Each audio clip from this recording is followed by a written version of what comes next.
கர்த்தருடைய பரிசுத்த நாமத்திற்கு ஸ்தோத்திரம் உண்டாவதாக. கர்த்தராகிய இயேசு கிறிஸ்துவின் நாமத்தில் உங்களுக்கு கிருபையும் சமாதானமும் உண்டாவதாக. இந்த நாளுக்குரிய தியானத்திற்கான தேவ வார்த்தை ரோமர் அதிகாரம் 1 வசனம் 17.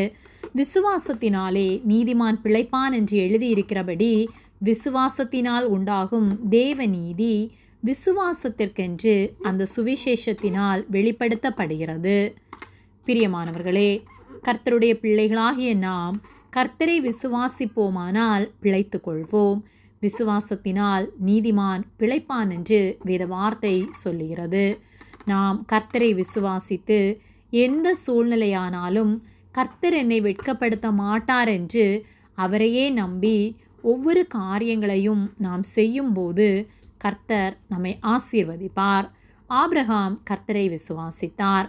கல்தேயர் தேசத்தை விட்டு நான் உனக்கு காண்பிக்கும் தேசத்திற்கு போ என்று சொன்னபோது கர்த்தரை விசுவாசித்து அறியாத தேசத்திற்கு புறப்பட்டு வந்தார். வயதான சூழ்நிலையிலும் தன்னுடைய சரீரத்தை குறித்து கவலைப்படாமல் கர்த்தர் வாக்கு பண்ணுவாரானால் எனக்கு பிள்ளையை தருவார் என்று விசுவாசித்தார். கர்த்தர் அந்த விசுவாசத்தை நீதியாக எண்ணினார். ஈசாக்கை கொடுத்தார்.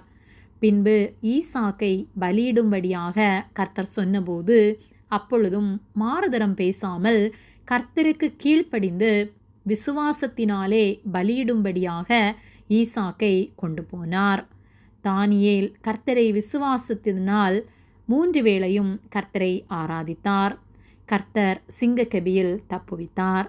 சாத்ராக், மேஷாக், ஆபேத்நேகோ கர்த்தர் எங்களை தப்புவியாமற் போனாலும் நாங்கள் கர்த்தரை மறுதலிக்க மாட்டோம் என்று கர்த்தருக்கென்று உறுதியாக இருந்தார்கள்.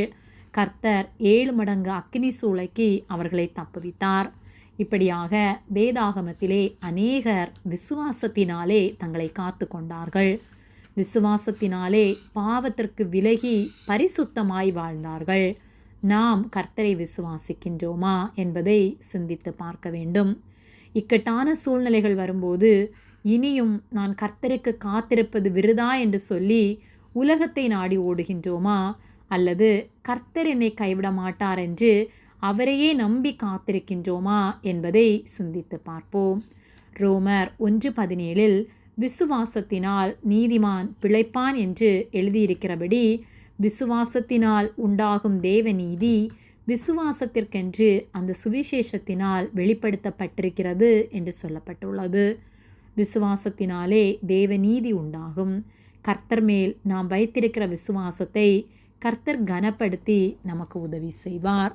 ஆகவே நம்முடைய வாழ்க்கையிலும் கர்த்தருடைய வார்த்தைகளுக்கு கீழ்ப்படிந்து அவரையே விசுவாசித்து அவர் வேலைக்காக காத்திருப்போம். அவர் நிச்சயமாக நம்முடைய தேவைகளை சந்தித்து நம்மை ஆசீர்வதிப்பார்.